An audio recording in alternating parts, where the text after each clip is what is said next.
going to see how many 5-gallon pails full of gravel our system takes. We're actually a few inches shorter than 10 feet. Let's go. Let's give it a go. We'll just start pouring them and just leave the empties upside down. Good. Let's do that first. Let's see.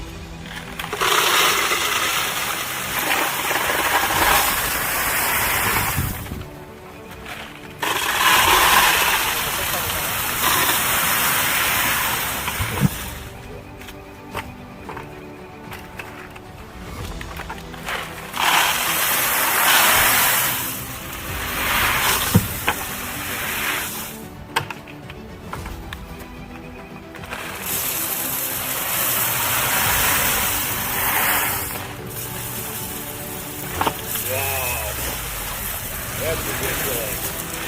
Oh. Okay, so.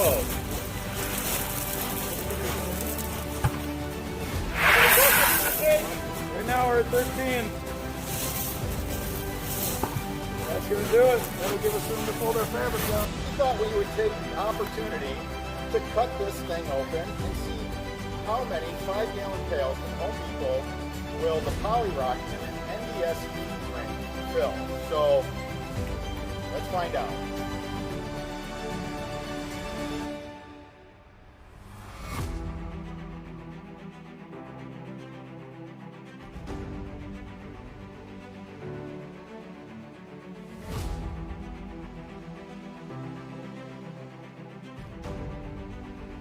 Okay, so 3 bags. I'm sorry, 3 buckets. Yeah, 3 bags. Oh man! All right, so that's our test bag.